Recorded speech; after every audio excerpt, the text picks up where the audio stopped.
தமிழர்களின் number one choice Tamil matrimony. Brother, நிறைய செய்திகள் இருக்கு. அதுக்கு முன்னாடி நம்ம ஷோல ஒருத்தர் இன்ட்ரோ பண்ண ஆசைப்படுறேன். அவர் யாருன்னா ஜான் ஆலிவர். ஹெச்பிஓலும் வந்தவர் கிடையாது. விகடனுடைய ஜான் ஆலிவர்னு அழைக்கப்படுற நம்ம அன்பு தம்பி, அன்பு செல்ல மௌரியா. வாங்க வாங்க தங்க, வாங்க தங்க, வாங்க. ஆமா, இவர் ஒவ்வொரு வாரமும் விகடன் வெப் டிவில 8 மணிக்கு சீரியஸ்லிங்கிற ஷோ பண்ணிட்டு இருக்காரு. ஆனா ஆள் பார்க்கதான் அந்த சீரியஸா பாப்பல, ஆனா பயங்கர காமெடியா பேசக்கூடிய ஒரு நபர். கூட பாருங்களேன், ஏதோ சீரியஸா எழுதிக்கிட்டு இருக்காரு. என்ன எழுதிட்டு இருக்கீங்க? மன்னிப்பு கடிதம். வந்தோடனே மன்னிப்பு கடிதமா? நீங்களுமா? எதுக்கு மன்னிப்பு கடிதம்? போன வாரம் வரல. இனிமே வாரம் வாரம் ஃப்ரைடே கரெக்டா 8 o'clock வந்துரும். சோ உங்களுடைய அன்பும் ஆதரவும் தேவைப்படுது. ரொம்ப நன்றி. ஆமா, இம்பர்ஃபெக்ட் ஷோ கொடுக்குற ஆதரவு மாதிரி, இளமோன் எக்ஸ்பீரியன்ஸ் கொடுக்குற மாதிரி சீரியஸ்லிக்கு கொடுங்க, மௌரியாவுக்கு கொடுங்க. பயங்கர சட்டைரைக்கில் அந்த ஷோ வந்துகிட்டு இருக்கு. ஓகே, லிங்க் முதல் கமெண்ட் டிஸ்கிரிப்ஷன் கொடுக்குறோம். வளர்ந்த எஸ்.ஜே. சூர்யா மாதிரி வந்திருக்காரு, குஷி படத்துல வர மாதிரி. ஓகே, சீரியஸ்லி வாழ்த்துக்கள். ஆமா, தேங்க்யூ so much. ஓகே, ஷோக்குள்ள போயிடலாம். Welcome to the imperfect show.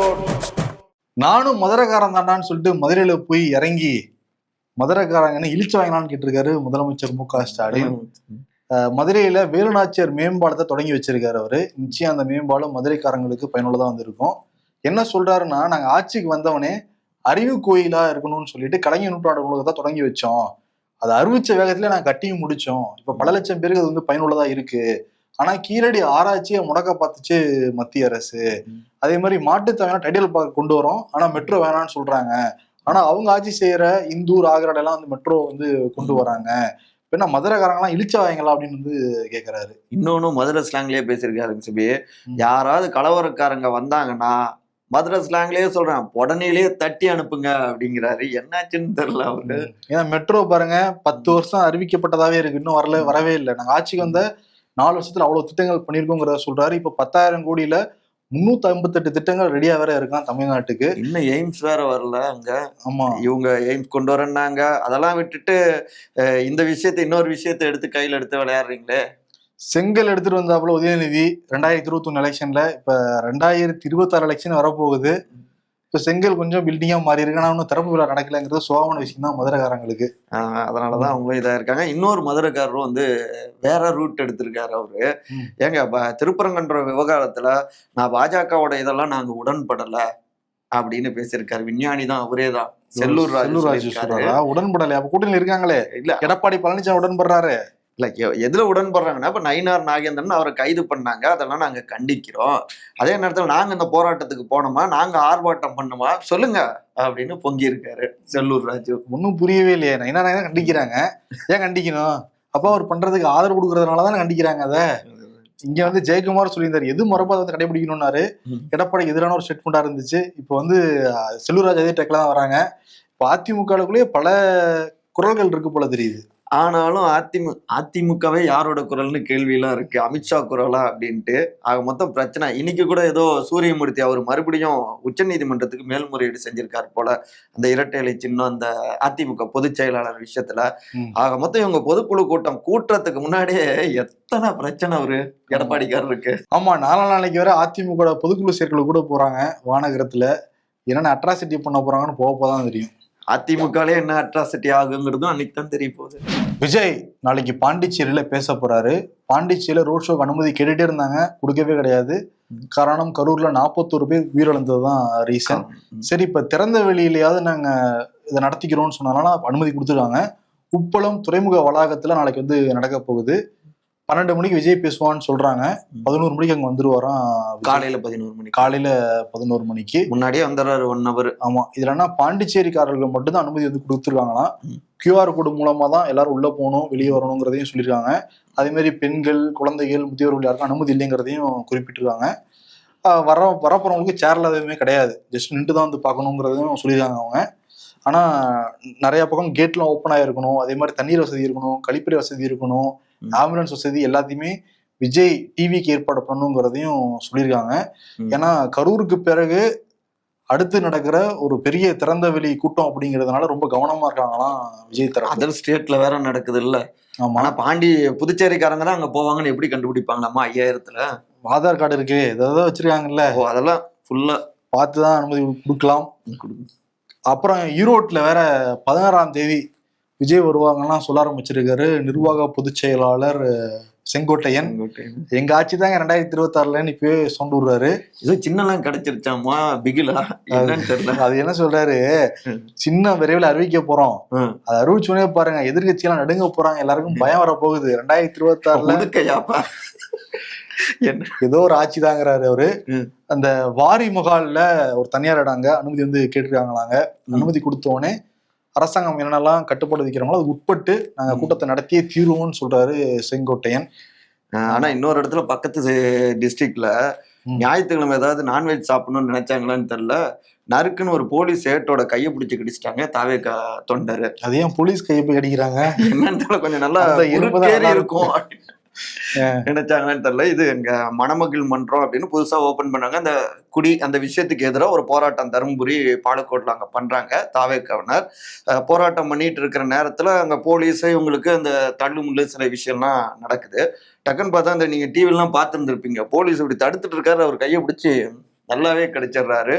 Police ஏட்டு பேரு அருள், கடிச்சவங்க யாருன்னு தேடி ஜெமினி அம்மா. பூரா விக்ரம் படமா இருக்கு. நம்ம கடிச்சோடனே அவர் ஐயன்னு கத்திடுவாப்ல, அவன்டா அது மாதிரி தூக்கிட்டு போயிட்டாங்க அவரை. ஆனா இது பயங்கர வைரல் ஆயிடுச்சு சோசியல் மீடியால.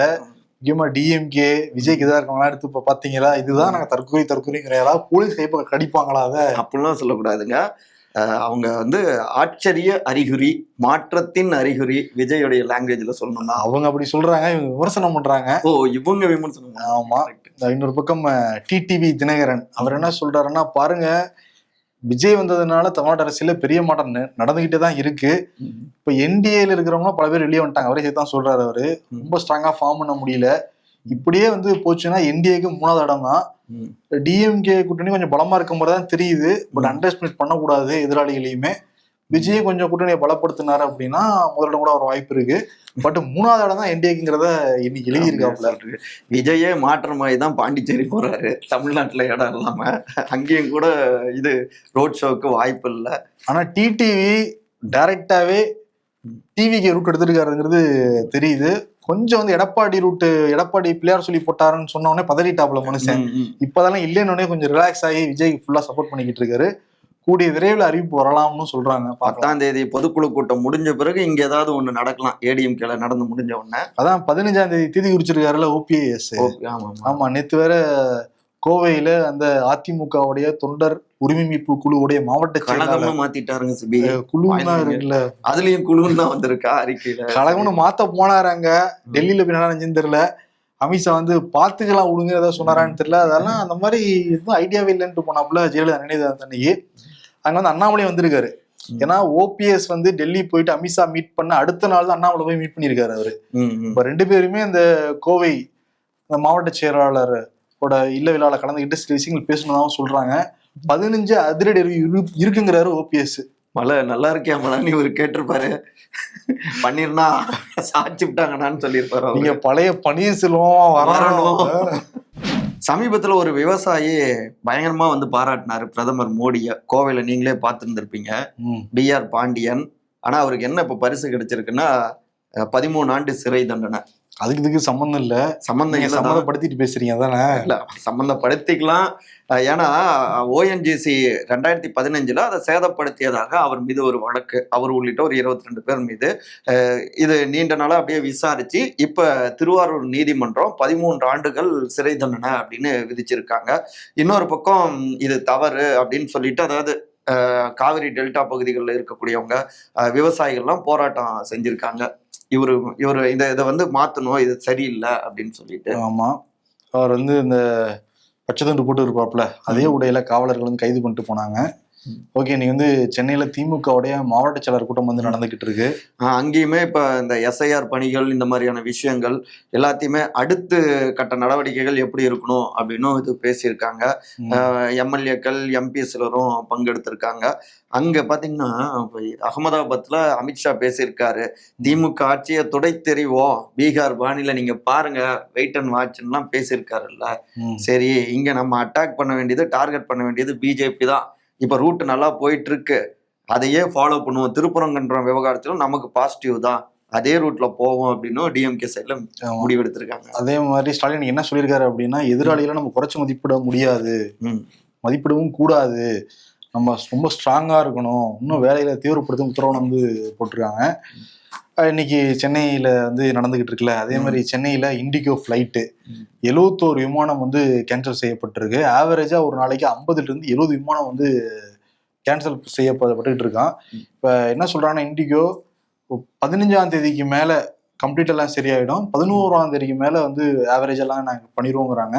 இந்த டிஜிசிஏனாலையும் கட்டுப்படுத்த முடியல இண்டிகோவை, இண்டிகோவும் நினைச்சதை வந்து பண்ணிக்கிட்டு இருக்காங்க. இதுல பாதிக்கப்படுறது என்னமோ அதுல போற பயணிகள் தான், காமன் பப்ளிக். ஏன்னா இது வரைக்கும் இந்தியால 3500 விமானங்கள் வந்து ரத்து செய்யப்பட்டிருக்கான். உலகத்தில் இருக்கிற சின்ன சின்ன நாடுகள் கூட அவங்க சொந்தமா ஏர்லைன்ஸ் வச்சிருக்காங்க. இந்தியா இவ்வளவு பெரிய நாடு, உலக மக்கள் தொகையில நம்ம தான் நம்பர் ஒன்னு சொல்லிட்டு இருக்கோம். நம்ம பேர் இந்தியா டாடா குழுமத்துக்கு திருப்பி வந்து போயிடுச்சு. ஒரே ஒரு ஃபிளைட் மட்டும் தான் இந்தியாவுக்கு சொந்தமா இருக்கு, அது பிரதமர் மோடி வச்சிருக்காப்ல 8000 கோடிக்கு. அப்ப என்ன, ஒட்டுமொத்த இந்தியாவுக்கும் சொந்தம் தானே, இந்தியா வேற மோடி வேற. அப்ப நீங்க அந்த ஃபிளைட்ல ஏறி போக முடியுமா? அந்த ஃபிளைட்டை பார்க்க கூட முடியாது, நம்மளால விட மாட்டாங்க. இப்ப நிறைய வீடியோக்கள் வந்துகிட்டே இருக்கு. ஒரு அம்மா வந்து தன்னுடைய கணவர் இறந்து போயிட்டாங்க, அதுக்கு போகணும்னு பண்றாங்க, பட் முடியல, 3 நாளா வந்து நின்றுகிட்டு இருக்காங்களாங்க. இந்த மாதிரி பல கதைகள் இருக்கு. எவ்வளவு பேர் பாதிக்கப்படுறாங்க. இந்த டிஜிசிஏ இந்த மாதிரி விதிகளை கொண்டு வந்து 2 வருஷம் ஆச்சு. 2 வருஷம் அவங்க இதெல்லாம் நடைமுறைப்படுத்துறாங்களா இல்லையான்னு கூட செக் பண்ண முடியல கவர்மெண்ட்னால. அப்புறம் என்னத்தை தான் செக் பண்ணுவாங்க நமக்கு தெரியல. இல்ல அங்க நம்ம 150 வருஷம் ஆயிடுச்சு அப்படின்னு அதை சம்பந்தமா பாராட்டி பேசிட்டு இருக்கோம். நாடாளுமன்றத்தில் அது வேற நடந்துகிட்டு இருக்கு. அதான் எதிர்கட்சிகள் நிறைய கேள்வி கேட்கறாங்க நாடாளுமன்றத்தில், வரப்ப பேசுவோம். யாராவது நம்ம ஃப்ரெண்ட்ஸ் வந்து பணம் கொடுக்காம ஏமாத்திட்டாங்க அப்படின்னா, நாமத்தை போட்டுறதா ஒழுங்கா திருப்பி கொடுன்னு நம்ம வந்து சொல்லுவோம். ஒருத்தர் திருப்பதி ஏழுமலையானுக்கே நாமத்தை வந்து போட்டிருக்காரு, கடைசியில கையங்களமா அவர் வந்து பிடிச்சிட்டாங்க. அவர் யாருன்னா ரவிக்குமார்ங்கிற நபர், தேவஸ்தான முன்னாள் ஊழியர். நம்ம திருப்பதிக்கு போறப்ப 15 மணி நேரம், 10 மணி நேரம், 5 மணி நேரம் கீழ் திருப்பதியிலிருந்து மேல் திருமுறைக்கும் நடந்தே வந்து போறது, லைன்ல நின்று சாமியை பார்த்து நம்ம கனவுகள் நிறைவேறணும், நம்ம கோரிக்கை நிறைவேறணும்னு சொல்லிட்டு பல பேர் வந்து வேண்டுதல் நிறைவேற்றுறதுக்காக உண்டியில பணம் போடுவாங்கல்ல, அந்த பணத்தை அபேஸ் பண்ண திருட நபர் தான் அந்த ரவிக்குமார். எவ்வளவு திருடியிருக்காரு அப்படின்னா 100 கோடி ரூபாய். ஹார்ட் அட்டாக்கே வந்துருங்க. 100 கோடி ரூபாய் வந்து எடுத்துட்டு போயிருக்காருன்னா எவ்வளவு காலமா அவர் எடுத்துட்டு போயிருக்கணும். ஏன்னா 1 லட்சம் பணம் வச்சாலே பாக்கெட்ல நல்லா தெரியும். இப்போ உண்டியல்ல இருக்கிற பணத்தெல்லாம் தொடர்ந்து எடுத்துட்டே போயிட்டு இருந்திருக்காருன்னா எவ்வளவு வருஷமா தொடர்ந்து அவர் பண்ணிட்டு இருப்பாப்புல. 2023ஆம் ஆண்டு கையங்களமா ரவிக்குமார் வந்து பிடிச்சிட்டாங்க. இப்ப என்ன சொல்றாரு அப்படின்னா, என்னோட சொத்துல 90% 7 மில்லியனுக்கு நான் எழுதி கொடுத்துட்டேன், 10 வருஷம் வச்சிருக்காராம் அவரு. அப்ப அந்த 10% திருட்டு இல்லையா? திருட்டு இல்லைங்க, இது கொள்ளைங்க. ஆமா, பக்தர்களை ஏமாத்திருக்காரு, 7 மில்லியனை ஏமாத்திருக்காரு. இப்ப என்ன சொல்றாருன்னா, நிறைய பேர் என்னை மிரட்டுறாங்க, என்னை வந்து காப்பாத்துங்க அப்படிங்கிற மாதிரி அவர் வந்து பேசிக்கிட்டு இருக்காரு. இது எவ்வளவு பெரிய ஒரு மோசடி அது. இன்னும் எவ்வளவு பேர் மாட்டாம வெளியே தெரிஞ்சிட்டு இருக்காங்க வர தெரியல. ஏழுமலையான் எல்லாத்தையும் கண்டுபிடிக்கணும். அடுத்த வருஷம் எங்கெங்கெல்லாம் தேர்தல் நடக்க போகுது அப்படின்னா, தமிழ்நாடு, மேற்கு வங்கம், கேரளா. தமிழ்நாட்டுல திருப்பரங்குன்றம் இன்னும் வந்து பேசு பொருளா தான் போய்கிட்டு இருக்கு. மேற்கு வங்கத்துல ஒரு சர்ச்சை வந்து வெடிச்சிருக்கு.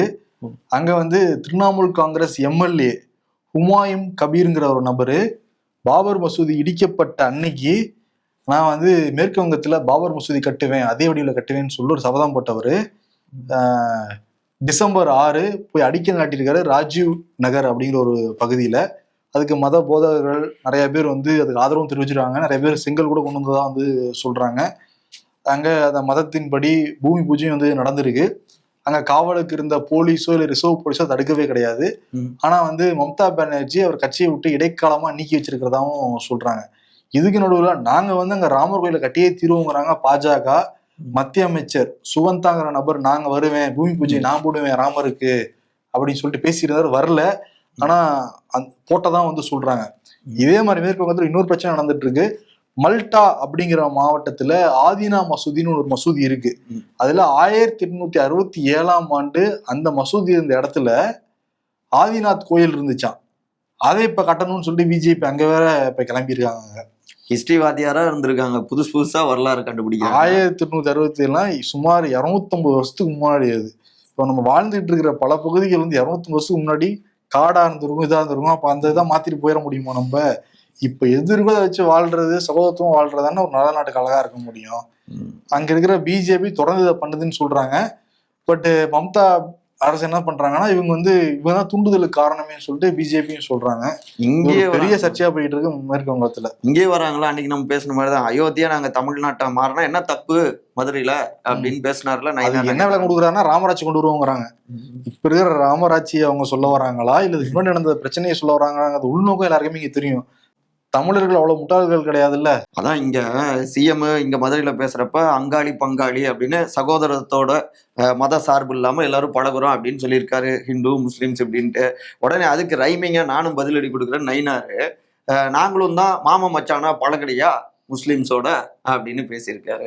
கோவால ஆர்போராங்கிற பகுதியில சனிக்கிழமை நைட்டு ஒரு பெரிய தீ விபத்து ஏற்பட்டிருக்கு. 25 பேர் இறந்து போயிருக்காங்க. அந்த வீடியோக்கள்லாம் சமூக வலைதளத்துல வெளியாகிருக்கு. அங்க ஒரு இந்த டிஜே கன்சோல் இருக்கு, அதுக்கு மேலதான் தீ பிடிக்குது. அப்ப யாரும் பெருசா அலட்டிக்கிட்ட மாதிரி தெரியல. ஆனா ஃபிராக்ஷன் ஆஃப் செகண்ட்ஸ்ல மலமலான அந்த தீ பரவுது. முதல்ல எல்லாம் கூலா தான் வெளியே ஏற முயற்சி பண்றாங்க. கடைசியில எல்லா பக்கமும் புகைமூட்டமாக அந்த வாயில எல்லாம் முந்திட்டு போக, நிறைய பேர் கீழே விழுக, அவங்க மேல மிதிச்சுட்டு போக, நிறைய பேர் கீழ் ஃப்ளோருக்கு போக, எல்லாம் புகைமூட்டமாகி 25 பேர் தீயிலையும் மூச்சுத்திணறல் காரணமா இறந்து போயிருவாங்க. கோவாவுடைய சிஎம் பிரமோத் சாவந்த் அவர் என்ன சொல்றாருன்னா, இது இவ்வளவு பெரிய விபத்து கோவால நடந்ததே கிடையாது, துரதிருஷ்டவசமான சம்பவம் தான். இப்போ நாங்க அந்த விடுதியில் இருக்கிற மேலாளர், அங்க இன்சார்ஜ் எல்லாத்தையும் நாங்கள் கைது பண்ணி விசாரணை நடத்திக்கிட்டு இருக்கோம், நடக்காதுங்கிற மாதிரி சொல்லியிருக்காரு. ஒரு பெரிய கருப்பு தினம் தான் கோவாவுக்கும் இந்தியாவுக்கும். கேரள நடிகர் திலீப் 2017ஆம் ஆண்டு ஓடுற கார்ல ஒரு நடிகைக்கு ஒரு பாலியல் துன்புறுத்தல் நடந்தது. அதுல திலீப்பும் சம்பந்தப்பட்டிருக்காருங்கிறதான் வழக்கு. கிட்டத்தட்ட 2017 2025 வரைக்கும் இந்த வழக்கு நடந்திருக்கு. இப்ப எர்ணாகுளம் மாவட்ட நீதிமன்றம் தீர்ப்பு கொடுத்துருக்காங்க. அதுல 10 பேர் சம்பந்தப்பட்டதா சொன்னாங்கல்ல, இப்ப திலீப் இதுல விடுதலை செய்யப்பட்டிருக்காரு. 6 பேருக்கு தண்டனை கொடுத்துருக்காங்க. பாதிக்கப்பட்ட நடிகை தரப்பு நாங்க மேல்முறையீடு செய்வோம்னு வர சொல்லியிருக்காங்க அவங்க. ஏன்னா அந்த நடிகைக்கும் இவருக்கும் ஏதோ முன்விரோதம் இருந்ததாகவும், அந்த நடிகை அந்த கார்ல ஏத்தி கடத்தல், துன்புறுத்தல், பாலியல் கொடுமை, அதே மாதிரி கூட்டு பாலியல் கொடுமை நிறைய பண்ணதான் வழக்கு இது இந்தியாவே இந்த வழக்கை திரும்பி பார்க்க வச்சுது. இப்போ தீர்ப்பு வந்ததுனால அதையும் இப்ப பார்க்க வேண்டியது. குளிர்கால கூட்டத்தொடர் ஆரம்பிச்சோடனே புத்தின் வந்தாரு. ஃபுல் ஃபோக்கஸ் புத்தின் மேலதான் இருந்தது. அந்த புத்தினுக்கு மோடி கொடுத்த அந்த டின்னர் பார்ட்டியில காங்கிரஸ் கட்சி தலைவர்கள் அழைக்கப்படவே கிடையாது. சசி தரூர் மட்டும் கூப்பிட்டு இருந்தாங்க. சசி தரூர் போய் சாப்பிட்டு வந்தாரு. அவர் காங்கிரஸ் பெரிய சர்ச்சையா போய்கிட்டு இருக்கு. இன்னைக்கு நாடாளுமன்றத்துல வந்தே மாதரம், நம்ம சுதந்திர போராட்ட தியாகிகள் இந்த முழக்கத்தை வச்சுதான் இந்தியா முழுக்க ஆங்கிலேயர்களை எதிர்த்து ஓட விட்டாங்க. இந்த வந்தே மாதரத்தை வச்சு 10 மணி நேரம் டிபேட் இன்னைக்கு நாடாளுமன்றத்தில் நடந்துகிட்டு இருக்கு. 150வது வருஷம். ஆமா, பிரதமர் மோடி தான் தொடங்கி வச்சாரு அதை. அங்கேயும் மோடியோட உரையும் பார்த்தோம்னா, வந்தே மாதரம் ஏற்றப்பட்டப்ப நாடு அடிமையா இருந்தது, அடிமை சங்கிலியில பிணைக்கப்பட்டிருந்தது. இப்ப நம்ம அப்படி இல்ல, நம்ம 2047 வளர்ச்சி சார்ந்த இந்தியாவை நம்ம கொண்டு போக எல்லாரும் உறுதி எடுத்துக்கணும். வந்தே மாதரம் அப்படிங்கிறது நமக்கான ஒரு வழிகாட்டி அப்படின்லாம் அவர் பேசியிருக்காரு. இந்த பெருமையெல்லாம் பறைசாற்றுவதற்கு நமக்கு ஒரு நல்ல வாய்ப்புங்க இது அப்படின்னு வந்தே மாதரம் குறித்து விரிவா பேசியிருக்காரு. நேரவையும் சீண்டிருக்கிறதாவும் சொல்றாங்க.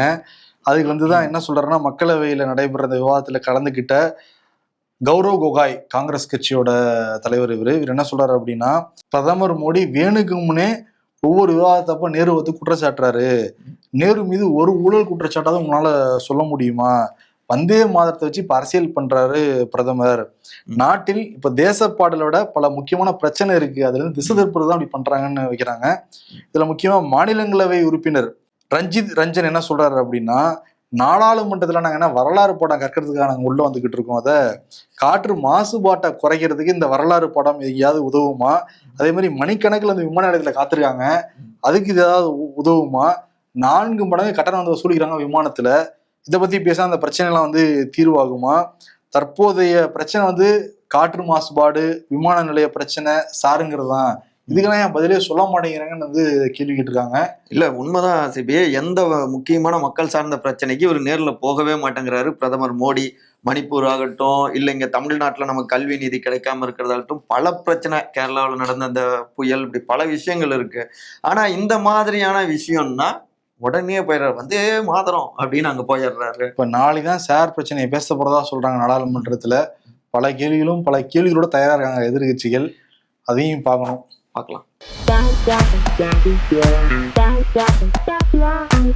ஒரு சில குடும்ப தலைவனின் நிலை யாருமே அன்பு காட்டாதவனுக்கு யாருக்குடா இப்படி மாடா உழைக்கிற அப்படின்னு மனசாட்சி கேக்குதான். காட், அடுத்த வருஷம் உனக்கான வருஷம். எனக்கு நம்பிக்கை இல்லை.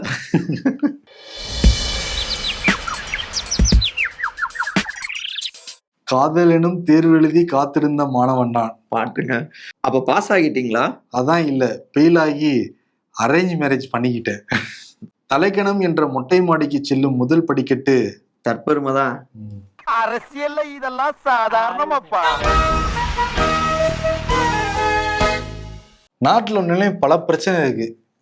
கரெக்டா பிரதர்? சார் பிரச்சனை இருக்கு, அதே மாதிரி விமான பிரச்சனை இருக்கு, டெல்லியில அவர் வசிக்கிற ஏரியாவிலேயே காற்று மாசுபாடு பிரச்சனை இருக்கு. இவ்வளவு பிரச்சனை இருக்கு. இருந்தா கூட வந்தே பாரத்தை பத்தி 10 மணி நேரம் விவாதம் பண்ணலாம். ஒரு நாள் போயிட்டு நினைக்கிறாங்கல்ல. நம்ம ஸ்கூல்ல அந்த பிடி மாஸ்டர் வந்தோடனே அப்பாடாங்கிற மாதிரி இருக்க மாதிரி பிஜேபி இந்த மாதிரி டாபிக் எல்லாம் ரொம்ப உற்சாகமா அதை கலந்துக்கிறாங்க. வந்தே மாதிரி அவசியம் தான், யாரும் பேசலாம் சொல்ல. பட் அதுக்கு ஒரு நாள் ஒதுக்கி இவ்வளவு பெரிய டிபேட்டுங்கிறது.